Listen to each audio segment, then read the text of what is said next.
Hello friends, I hope you all are doing very well. और expectation ये है कि फरवरी के लास्ट वीक तक बीपीएससी टीआरई 4 का नोटिफिकेशन आ जाना चाहिए।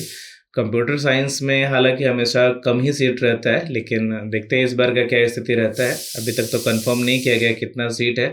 तब तक के लिए जो लोग प्रिपरेशन कर चुके हैं उनके लिए हम प्रैक्टिस सेट लेकर के आ रहे हैं। अभी हम इसको 4 पार्ट्स में लेकर के आ रहे हैं। जैसे ये सेट संख्या 1 है और पार्ट 1 है। हर पार्ट में हर सेट को 4 भागों में बाँटा गया है। और 4 भाग, जो पहला पार्ट होगा, मतलब हर पार्ट जो होगा वो 20-20 क्वेश्चन का होगा। और वो कंप्लीटली सिलेबस पे और डिफ़िकल्टी लेवल जो होगा बीपीएससी टीआरई 4 के लिए उसको मैच करते हुए हम लोगों ने लिया हुआ है, ताकि आप सभी का रिवीजन प्रॉपर तरीके से हो सके। और अगर up to the mark preparation होगा तो सक्सेस भी किया जा सकता है। तो let's start with the question number 1 without wasting any time.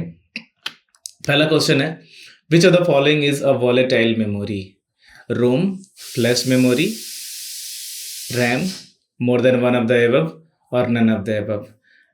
दो तरह के मेमोरी होते हैं इन द केस ऑफ जब पावर ऑफ हो और पावर ऑफ होने के साथ डिवाइस भी ऑफ हो जाए, तो या मेमोरी भी ऑफ हो जाए। तो एक होता है वॉलेटाइल मेमोरी और दूसरा होता है नॉन वॉलेटाइल। और ये डायरेक्ट जुड़ा हुआ है पावर के ऑफ और पावर ऑफ होने के बाद कितना देर तक उसमें रहता है मेमोरी, उसके ऊपर। तो देखते हैं इसमें नोट। सिर्फ ध्यान याद रखने वाली बात यह है कि volatile memory losses its data when power of. जब पावर ऑफ होता है तो वॉलेटाइल मेमोरी का जो डेटा होता है वो डेटा लॉस हो जाता है वॉलेटाइल मेमोरी का। तो ऐसा कौन सा मेमोरी है? You can say RAM. Read only memory है या फ्लैश मेमोरी है, जहां हम लोग डेटा स्टोर करके रखते हैं, उसमें पावर रहे या नहीं रहे वो डाटा स्टोरेज मेमोरी रहता है और वहाँ पे डेटा स्टोर रहता है हमेशा। लेकिन रैम ऐसा मेमोरी है जहाँ पे जब तक पावर रहेगा, जब तक आप काम करते रहेंगे, तब तक इसमें मेमोरी में वो डेटा रहेगा। जैसे power off RAM loses its data. तो कौन होगा इसमें वॉलेटाइल मेमोरी? तो RAM will be the correct answer. Next question, which of the following is an operating system? कौन ऑपरेटिंग सिस्टम है? Very basic question, that is Linux भी operating system है, Windows भी और यूनिक्स भी। More than one of the above will be the correct answer. You can see here all are operating system. Next है, विच scheduling algorithm में cause starvation? Starvation किस cases में होता है, किस एल्गोरिदम में? हम लोग जब प्रोसेस शेड्यूल एल्गोरिदम करते हैं तो चलिए देख लेते हैं यहाँ। कुछ एल्गोरिदम हम लोग को फॉलो करना पड़ता है, like priority scheduling. Priority scheduling में क्या होता है कि जिसका प्रायोरिटी हाई होता है जिस प्रोसेस का प्रायोरिटी हाई होता है पहले उसको एग्जीक्यूट किया जाता है। Short test job first. अच्छा, ये स्टारवेशन किसको बोलते हैं? यहाँ starvation, here is the term starvation, एक टर्म है। स्टारवेशन किसको बोला जाता है? स्टारवेशन एक ऐसा कंडीशन है, चलो हमारे पास एग्जांपल के लिए मान लेते हैं कि 2, 3, 4 या कई सारे अलग अलग प्रोसेस हैं। तो अगर हम प्रायोरिटी शेड्यूलिंग में चले तो जिसका प्रायोरिटी हाई रहेगा उसको पहले एग्जीक्यूट करेगा प्रोसेसर। ऐसा पॉसिबल हो सकता है कि कुछ ऐसे प्रोसेसेस होंगे जिसका प्रायोरिटी बहुत हाई है, और कुछ ऐसे प्रोसेसेस भी हो सकते हैं जिसका प्रायोरिटी बहुत लो है। तो वैसे केसेस में क्या होगा कि जिसका प्रायोरिटी बहुत लो होगा वो बहुत लंबे समय तक वेट करता रह जाएगा एग्जीक्यूशन के लिए। तो जब ऐसा कंडीशन आ जाता है कि वो बहुत लंबे समय तक वेट करते रह गया और उसका एग्जीक्यूशन नहीं हो पाया, तो ऐसे केस में इसको बोलते हैं स्टारवेशन, प्रोसेस का स्टारवेशन। तो प्रायोरिटी शेड्यूलिंग के केस में जब प्रायोरिटी बहुत लो होगा तो वैसे केस में स्टारवेशन हो सकता है। शॉर्टेस्ट जॉब फर्स्ट, तो इसे केस में क्या होगा कि जो शॉर्टेस्ट जॉब है वो तो एग्जीक्यूट हो जाएगा, लेकिन जो बहुत लंबा जॉब होने वाला है, जो बहुत लंबा जॉब है वो परफॉर्म नहीं हो पाएगा। वो फिर स्टारवेशन उसके साथ फिर स्टारवेशन हो सकता है। फर्स्ट कम फर्स्ट सर्व, मतलब कोई फर्क नहीं पड़ता है कि कोई जॉब कितना शॉर्ट है, कितना लॉन्ग है, या किसके पास कितना प्रायोरिटी है। जो जिस क्यू में आएगा, जो जिसके मतलब जैसे आएगा अगर पहले आएगा तो पहले ही इसको एग्जीक्यूट कर दिया जाएगा, फिर सेकंड नंबर पे ही रहेगा, तो इसमें स्टार्वेशन का केस नहीं रहेगा। तो विच शेड्यूलिंग एल्गोरिदम में cause starvation? Priority scheduling algorithm ये कर सकता है, स्टार्वेशन कॉज कर सकता है। शॉर्टेस्ट जॉब फर्स्ट में भी हो सकता है, लेकिन फर्स्ट कम फर्स्ट सर्व इसमें नहीं होगा। That is why answer will be the C. 1 second, here correct answer is D।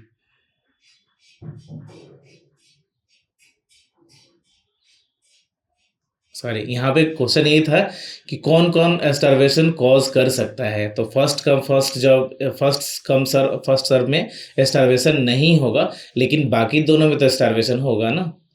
Please do not make this kind of mistake in your examination, क्योंकि जब आपको आंसर पता होता है और उसके बावजूद भी ये गलती हो जाती है, तो हम लोग कई बार इसको माइंड में रिकॉल नहीं कर पाते क्वेश्चंस को और गलत ऑप्ट करा देते हैं, गलत ऑप्शन टिक करके चले आते हैं।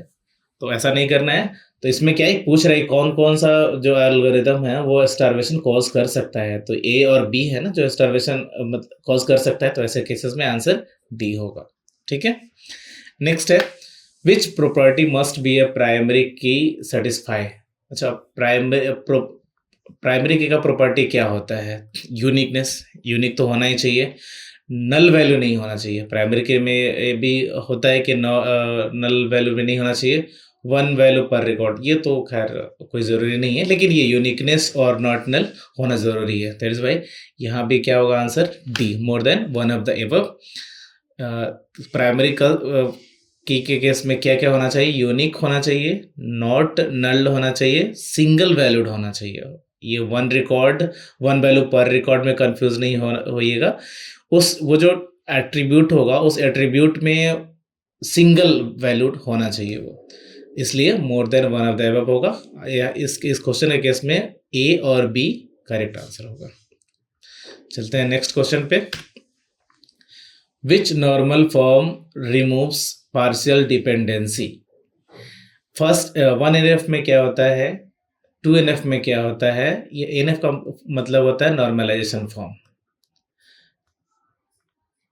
तो फर्स्ट NF से जब किसी भी डेटाबेस को नॉर्मलाइज किया जाता है तो उसमें अलग अलग तरीके से नॉर्मलाइज किया जाता होगा, जैसे 1NF, 2NF, 3NF, 4NF, even future के लिए 5NF भी है, बॉयज कॉर्ड BNC-NF भी होता है, boys cord NF।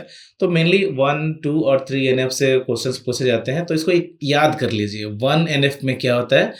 Removes multi valued attributes.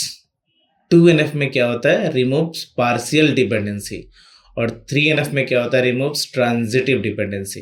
तो आपसे क्या पूछा जा रहा था? That is partial dependency. तो पार्शियल डिपेंडेंसी किससे रिमूव किया जाता है? 2NF से। इसलिए आंसर करेक्ट आंसर क्या होगा? B. Next question, which topology requires a central hub? क्या बस टोपोलॉजी में सेंट्रल हब की जरूरत होती है? नहीं, क्योंकि यहाँ कुछ सेंटर नाम का कोई चीज़ ही नहीं है। रिंग में सेंटर है, लेकिन क्या कोई नोड हमारा बीच में भी रहता है?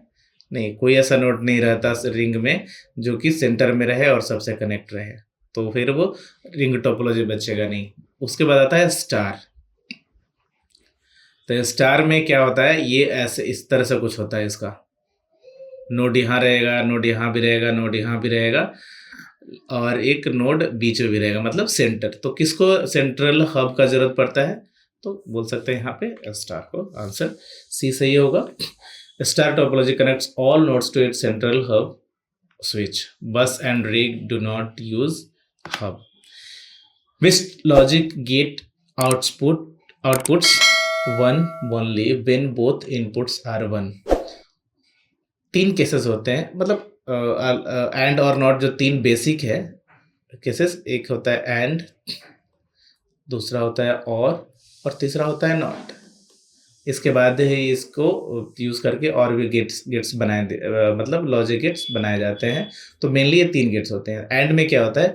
जब दोनों केस 1 होगा तो आउटपुट 1 होगा। दोनों में से कोई भी एक 0 होगा, आउटपुट 0 होगा। दोनों में से कोई भी अगर सिंगल एक रहेगा तो आउटपुट 0 ही रहेगा। और दोनों में से कोई भी अगर 1 रहेगा तो आउटपुट 1 होगा, और अगर नॉट के केस में अगर इनपुट 0 है तो आउटपुट 1 होगा, अगर इनपुट 1 है तो आउटपुट 0 होगा। तो हमारा यहाँ कौन सा केस सेटिस्फाई कर रहा है?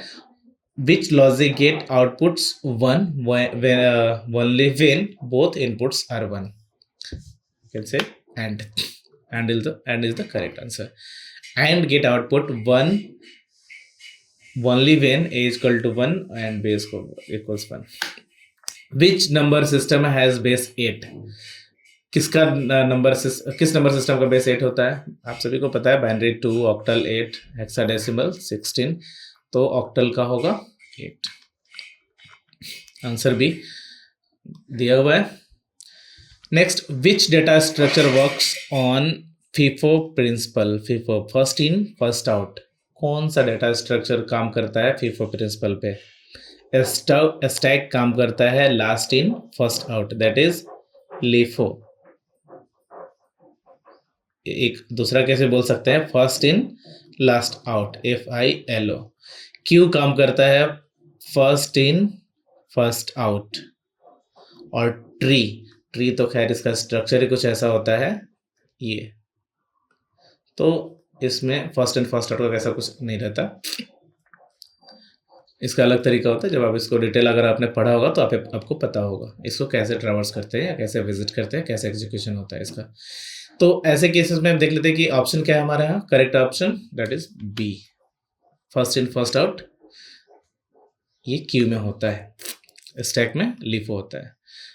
एग्जाम में कई बार कंफ्यूज करता है, लास्ट इन फर्स्ट आउट ठीक है, लेकिन ये फर्स्ट इन लास्ट आउट भी होता है, TRE, और 2 में इस तरह से कंफ्यूज किया गया था BPSC के द्वारा, तो इसको भी याद रखना बहुत ज़रूरी है। Next, which protocol is used to send email?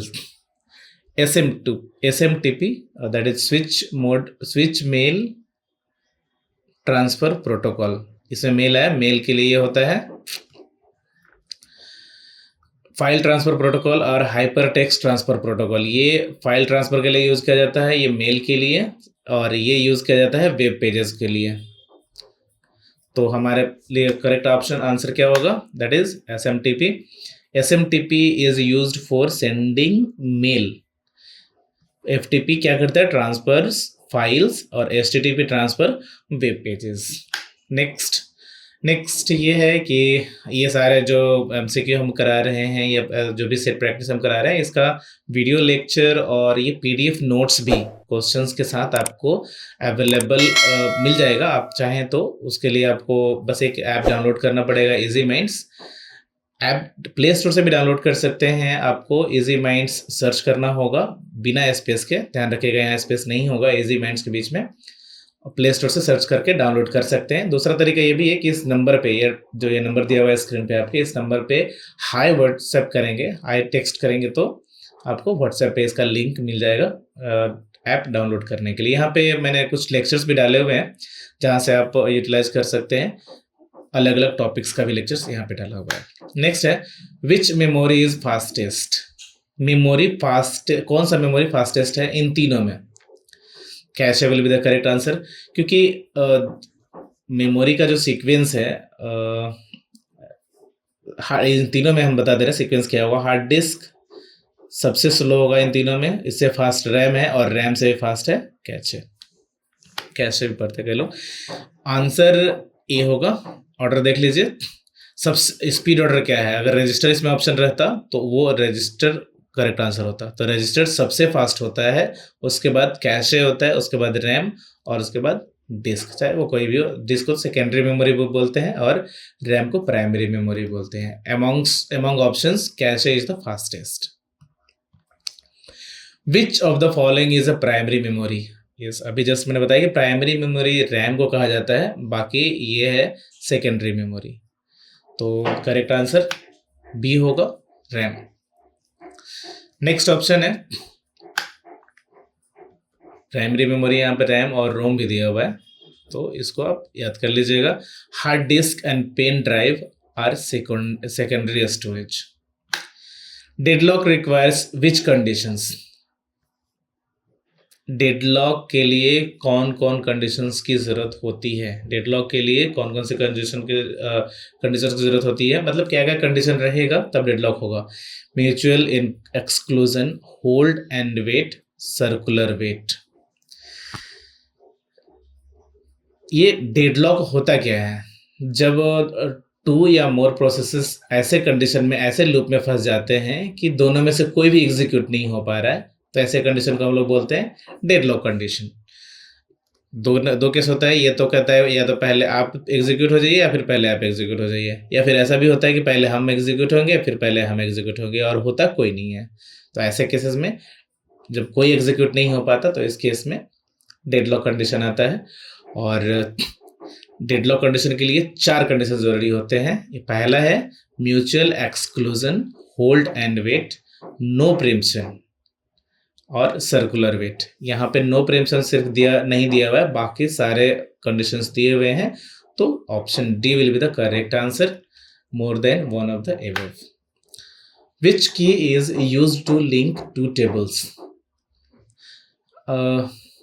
To tables को यूज करने के लिए प्राइमरी की क्या होता है, वो एक आप सभी को पता होगा, मतलब आप सभी को पता है प्राइमरी की क्या होता है, कैंडिडेट की क्या होता है। लेकिन फॉरेन की जो होता है वो सेकंड टेबल का होता है। जैसे एक ये टेबल है, यहाँ पे आपका प्राइमरी की है, और एक दूसरा टेबल है जो रेफरेंस यूज कर रहा है प्राइमरी की का, तो ये होगा फॉरेन की। तो 2 टेबल को कौन लिंक कर रहा है? दैट इज फॉरेन की। फॉरेन की will be the correct answer. Foreign की रेफरेंसेस द प्राइमरी की ऑफ अनदर टेबल। अगले क्वेश्चन पे चलते हैं। विच OSI layer is responsible for routing? Routing के लिए कौन सा OSI का कौन सा लेयर रेस्पॉन्सिबल है? राउटिंग मतलब राउटर, और राउटर किस लेयर में यूज किया जाता है? That is network layer. Routing and IP addressing are functions of network layer. Keep it in your mind, याद रखिए इस चीज को कि राउटिंग और IP एड्रेसिंग जो होता है वो किसका फंक्शन है? नेटवर्क लेयर का। तो यहाँ पे आंसर बी होगा। Next, which of the following is not a Boolean law? अगर आपने बुलियन लॉ पढ़ा है तो आपको पता होगा डी मॉर्गन्स लॉ क्या है बुलियन लॉ है। आइडेंटिटी लॉ है, ये भी बुलियन लॉ है। और कॉम्प्लीमेंट लॉ, ये भी बुलियन लॉ है। तो मतलब more than one of the above. अच्छा sorry, again not a Boolean law. तीनों बुलियन लॉ है, इसलिए आंसर ई होगा। मतलब तीनों में से कोई भी ऐसा नहीं है जो बुलियन लॉ नहीं है। All listed laws are valid boolean laws, so correct answer none of the above. Next, which sorting algorithm has average time complexity? ये आपको याद रखना पड़ेगा कि किस किस सॉर्टिंग एल्गोरिदम का जो एवरेज टाइम कॉम्प्लेक्सिटी होता है वो ये होता है। तो वैसे केस में आप सॉल्व कर पाएंगे। अब यहाँ के लिए हम बता दें आपको कि मर्ज, क्विक और हीप, ये तीनों सॉर्ट्स जो हैं एल्गोरिदम, सभी का average time complexity 0 n log n ही होता है। तो इस यहाँ के केस में ऑप्शन डी सही आंसर होगा। Next, which device converts digital signal to analog signal? Digital signal को एनालॉग सिग्नल में कौन सा डिवाइस कन्वर्ट करता है? पहला ऑप्शन है modem, second router, third switch, fourth more than one of the above, और fifth none of the above. Switch just take the signal और distribute to the connected devices. ये कोई चालाकी, कोई दिमाग नहीं लगाता है। So it's very simple. Router ये सिग्नल्स को रूट करता है, राउटिंग करना इसका काम है। ये क्या कर रहा है? सिग्नल्स को लेने के बाद जब इसमें जो भी सिग्नल्स को मिलते हैं, ट्रैफिक को मेंटेन करता है। ये चेक करता है कि कहाँ पर ट्रैफिक ज़्यादा है, जहाँ पे सिग्नल्स कम भेजने की ज़रूरत है या नहीं भेजने की ज़रूरत है। तो ये थोड़ा सा इंटेलिजेंटली ये काम करता है राउटर। लेकिन डिजिटल सिग्नल्स को एनालॉग सिग्नल में ये कन्वर्ट नहीं करता है। तो ये कन्वर्ट कौन करता है? This is modem. Modem is the device which converts digital signal to analog signal. तो modem will be correct answer. Modem का फुल फॉर्म जो होता है modulator plus demodulator. Which of the following is a system software? कौन सा system software है? Compiler, operating system, assembler. सभी जो है सिस्टम सॉफ्टवेयर है। कंपाइलर भी है सिस्टम सॉफ्टवेयर, ओएस भी है, असेंबलर भी है। Which addressing mode uses register for operand? Operand के लिए कौन सा एड्रेसिंग मोड जो है वो रजिस्टर को यूज करता है? कौन सा?